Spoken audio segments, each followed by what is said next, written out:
Hi, this is Danny Jarabek here with Awards Radar, and I am here today with William Stanford Davis, actor on the Emmy Award-winning show Abbott Elementary. William, thank you so much for joining me today. I'm super excited to talk about Abbott and talk about your role on this show. Oh, thank you for having me. Good to be here.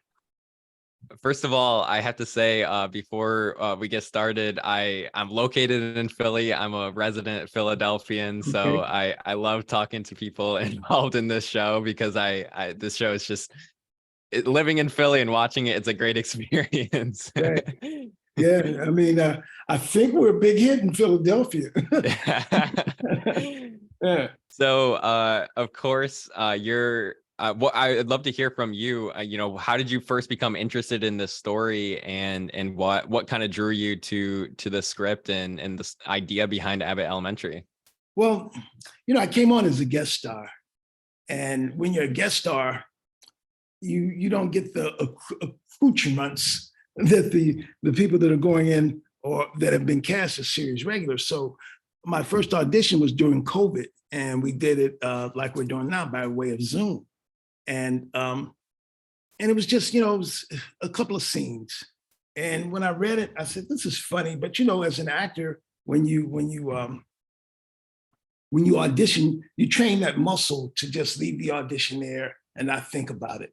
So I did the audition, we taped it, we sent it in, and about 3 weeks later, my manager, who happens to be my wife, she said, you booked that job. I'm like, what job are you talking about? She said, the job about the school. And I said, what school? Because that's how long it had been. And you kind of, you forget about it. You just leave it there and keep moving on to the next audition. She said the one about the school. In the school, it was named differently then. I think it was Harity Elementary or something like that, if I remember correctly.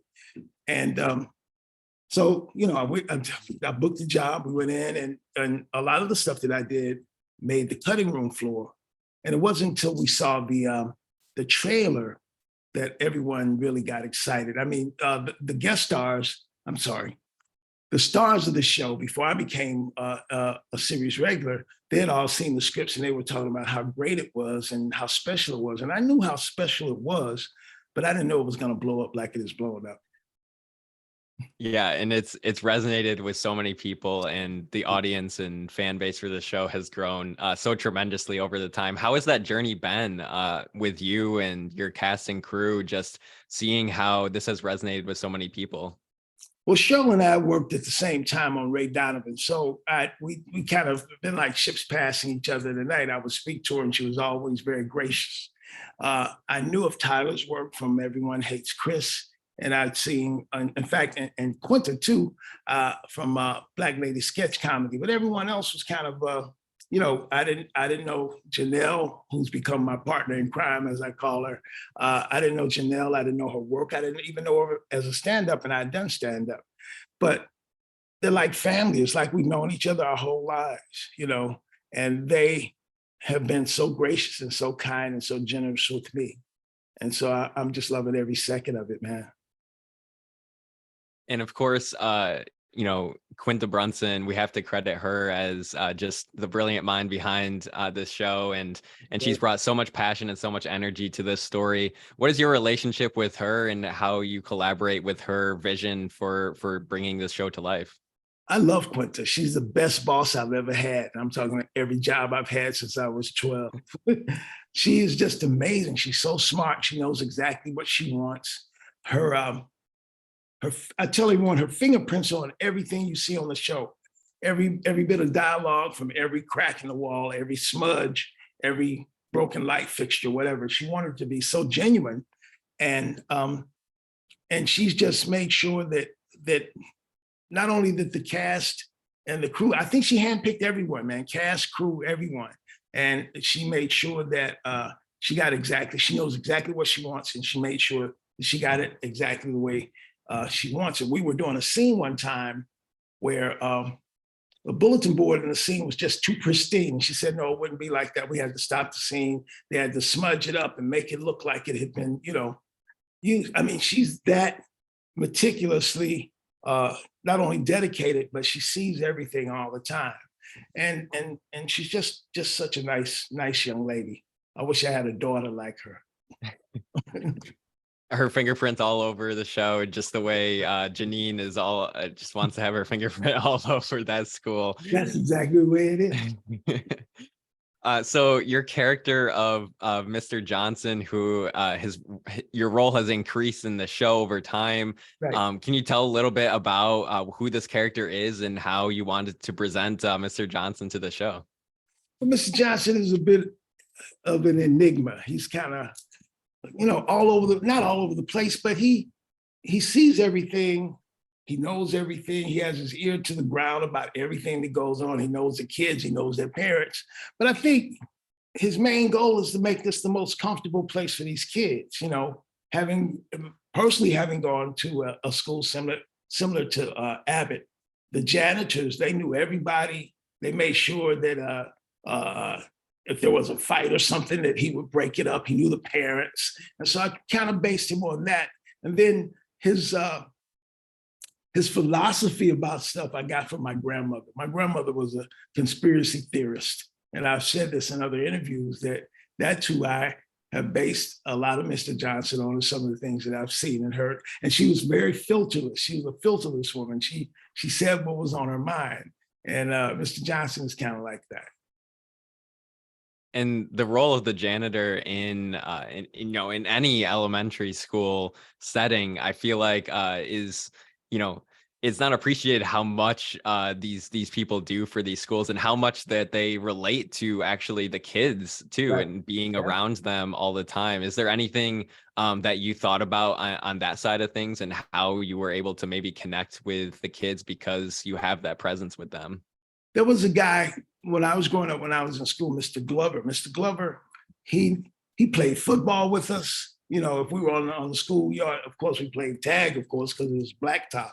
But he used his own equipment to make sure that books and desks and things like that were at the school. And we're talking, I don't even tell you how old I am, but we're talking a long time ago. And so I kind of understand not only this guy's job, but his passion too. He wants to make this the best possible experience for these kids. He wants to make sure the snow is off the ground so none of them hurt themselves, make sure the heat is running, that it's cool, even though we didn't have air conditioners when I was young, but that it's cool and it's a place that will make them want to study, that they will feel comfortable in that environment and that they will feel that someone is thinking about them and caring about them. And I think even though he's a bit rough on the outside, that's who Mr. Johnson is. Something I love about him too, and your character is the show is, first of all, the show is hilarious. All of these characters fit into the story and the comedy of it so well. But despite that, and having this just wide ensemble of characters who add to that tone, Mr. Johnson, he just always brings so much joy and humor, and always a moment that you can appreciate. How did you just approach contributing to the joy and the tone of the show and the humor overall? Well, I think it all goes back to the writing too. We have some amazing writers and they give us the freedom to explore. And if something isn't funny, we'll change it right there on the spot. They have alternate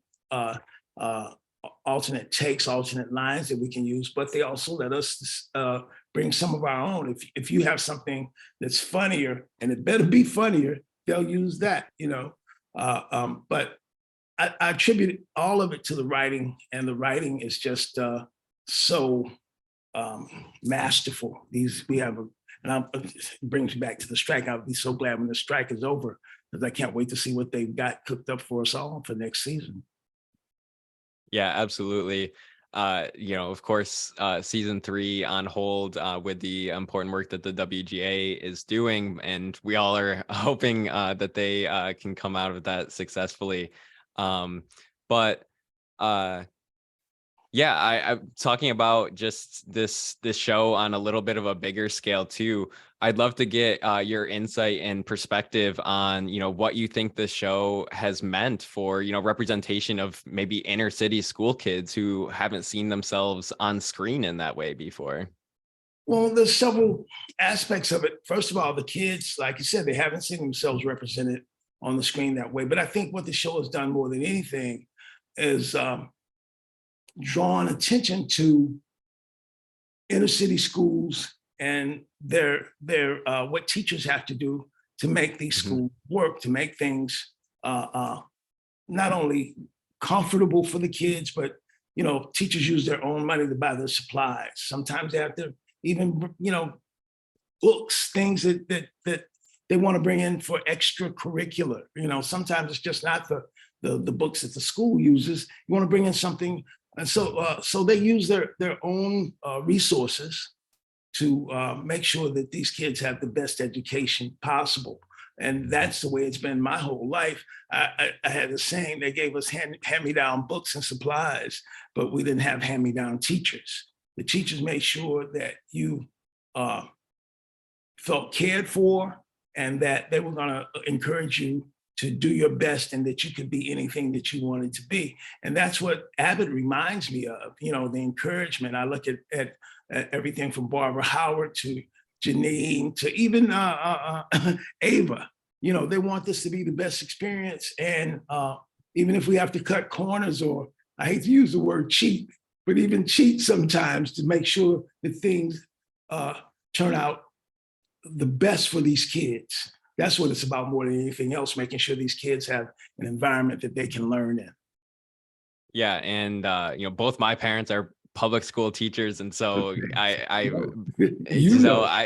know, and it's really cool to see that happen on screen with a show that, as you said, is so masterfully written and so well portrayed. I'm curious to hear a little bit too.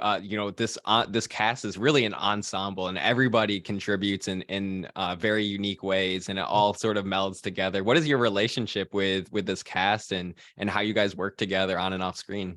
As I said before, I love them.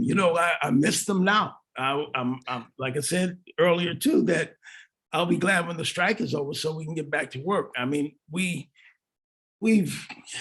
grown together like a family. I've just had dinner with Cheryl a few nights ago. I see Lisa quite a bit. When Tyler and Quinta are in town, I see them. So it's I was in New York a few weeks ago, and Chris and I had dinner together. The only one who I haven't had a chance to really hook up with since we wrapped is Janelle, because she's working. She's getting ready to do the Essence Festival where she's emceeing the whole weekend. She's the host. So she's been working quite a bit. I don't think she's had a break yet. But we have a group chat that we're constantly in communication with one another. And we're constantly, if someone receives an award or gets some sort of accolade, we're always there for them, cheering them on and giving them our blessing and congratulations, And it's just been, I've been doing this, I've been a working actor for almost 30 years, which a lot of people can't say. And as I said, if Abbott hadn't come along, I feel like I had a good ride, a successful career. But this has been the most exciting, the most amazing, the most fun, and blessing. Blessing is not a word I think is good enough to describe this. This has been just an incredible experience for me, and I think for everyone involved. That really is just so beautiful to hear, and I love hearing a little bit about just how much this means to you all as well, and that supportive relationship you all have with one another for each other's success, because the show has gotten so much success, and I hope continues to do so as well. Part of what I think is important for this show as well is coming from a Black creator who is representing Black students in school, Black teachers, a lot of Black cast in this show, and from your perspective, why do you think this has been able to be achieved from Quinta, and how important it is that she's been able to do so?